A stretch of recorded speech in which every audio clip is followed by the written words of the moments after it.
Kalani Sitake got the royal memo.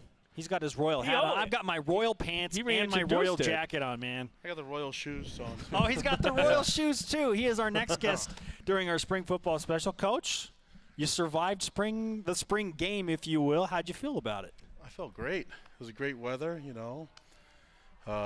Like to see more points, but defensively, there's no win here. You know, if you score too many points, the defense didn't do well enough, and if you don't score enough, the offense didn't do well. So overall, I thought we did some good things as a team, but not as clean as I would like it to be. You know, we had a lot of mistakes, but I think that happens when you put in a lot of new guys and you take some of the proven guys, take them off the field. And Jamal didn't play except for the Skelly part, and neither did Nick, Kurtz. And so, I think it will be a lot better, but we need to see some of these young guys play and see how they respond, especially with the great crowd that we saw today. Did you just run up the ramp? Yeah, you're go, man. I'm tired. Do you need a sec? I'm out of shape. Trust me, I'm out of shape, but that shouldn't be my excuse. But yeah, I'm tired. You think I was on Stairmaster for half an hour? This crowd was really good today. I was impressed by how many people were here. I know you haven't been here for a while, but that was the best crowd I've seen in like 12 years here, at least. What did you think of those? Oh, I was fired up about all the fans that we saw, and I think our players were feeling the vibe in the stadium, and they were really excited. I think the goal was to get 60 plays in the team part, and we ended up getting 82, and a lot of that's because the players just kept wanting to play and they wanted to get more reps, and we got a little fatigued at the end. I mean, with all the hard part was on the O-line. A lot of them had to get tons of reps, and we came healthy out of it, and but I thought it was a little bit sloppy towards the end, especially when we're getting tired, and that's to be expected. But yeah, there's always. I don't think any coach has ever sat up here and said that was a perfect scrimmage and perfect game, spring game. But yeah, so this is weird. I got to watch the film before I can give a true evaluation on the day. BYU head football coach Kalani Sitake with us on the spring football special on BYU Sports Nation. By the way, we need to give you props for your efforts in the Roar of Cougars student section, the Rowdy Rock, as you have called them. Supporting the basketball team. Tuesday night. And perhaps that had something to do with a little bit of that extra turnout today. Well, I don't know. I mean, I was a fan before I was a player, and I was a fan before I was a coach.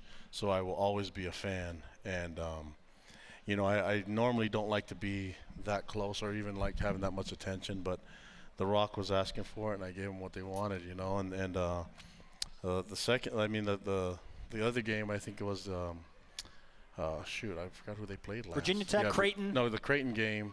I was up in the nosebleed area, and I'm a little superstitious. So Jack Demwini and I were kind of bouncing around from seat to seat, just to whatever because You're taking all these fan seats. Because it all depends on where I sit. That's how the team plays, So I was just sitting in different spots, and then we found a spot that we could get a run in, and went up by a little bit, and the Rock was they're cheering for me to come down. But I couldn't at that moment because you didn't have a large enough lead. So I finally went down. I think we were up by 12 or 10, and I went down. And towards the last couple minutes, I almost turned up and ran up the stairs. So yeah, I'm really crazy when it comes to superstition and with other sports, but I don't do it with football. It's weird. You don't do it with football? No, I do it with everything else, but football I don't do it. Probably because I have a little bit more say in what happens on the field. Yeah, but. You danced while you were in the Rock. That made not only ESPN but SportsCenter. What kind of commentary did you get back from that?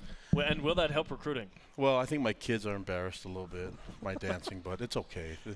That's not the only time I'm going to embarrass my kids.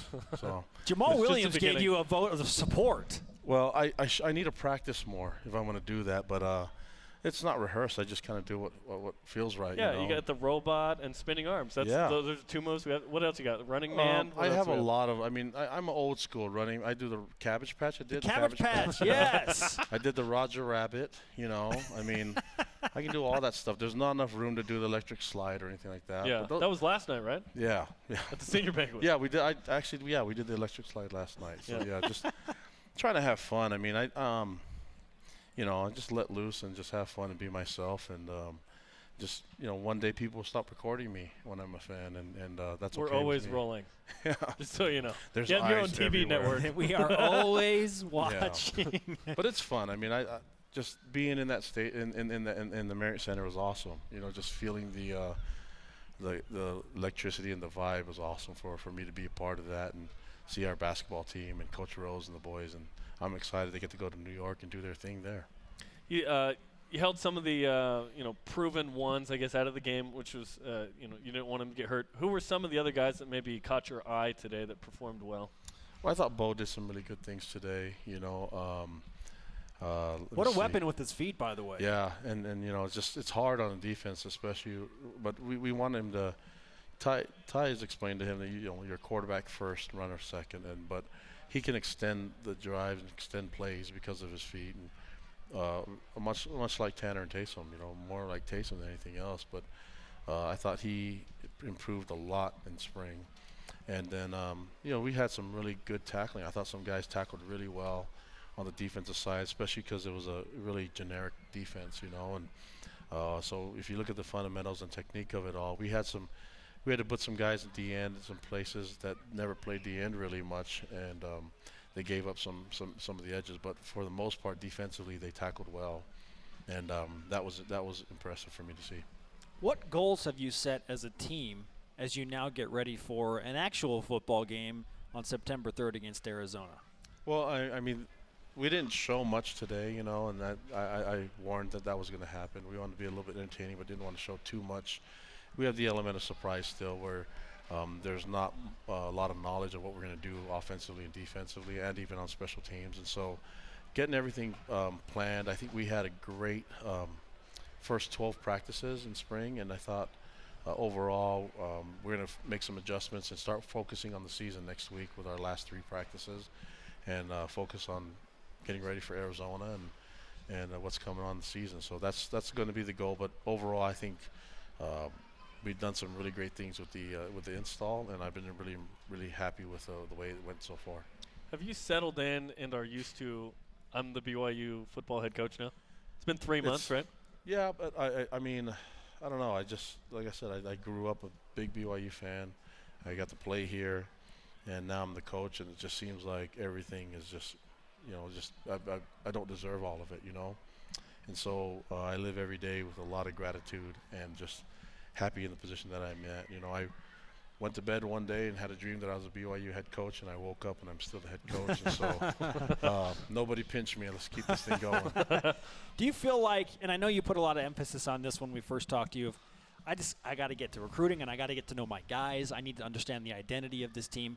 3 months after you received the job, now do you feel like you have a good grasp on who these guys are, on the identity of this team, or at least where you want to be? Yeah, definitely. I think a lot of the things that we're doing as a team is trying to bring the team together, and it's not just about the players on the team. It's also about the coaches and support staff and everybody getting that nice family feel, and so the activities that we're doing, the time that we're spending together, and then I have to give a lot of credit to the players that we have. They're just really open, and they bought into what we're doing. And so I think once we're all functioning in the same position and we all love each other, I think that's going to do some great things for us as a team. So you practice 3 times next week? Yes. And then after that, kind of player-run practices after that. What's your hope for the team after spring ball? Well, for the leadership to keep taking over. This is I wanted the players to feel like this was their team, and I want the community and the faculty, staff, everybody involved to feel like this is their team as well. So we're going to be doing some things in the community. We're doing a lot of service projects, so stuff that just not always focused on themselves, and get out there in the community. And I want everyone to feel like this is their team, but I want our players to be open to everyone that's involved. I think that's a special place. BYU is a special place, and the relationship that you have with the community and the fans, and then the relationship you have in the school is just, there's nothing like it. And so just having them just feel like this is the best place to be for them right now, especially making that transition and playing football. So from a young man to a man, this is the best place for you to transition into adulthood. Coach, great to have you on the show as always. If you were wondering, 161 days until Arizona.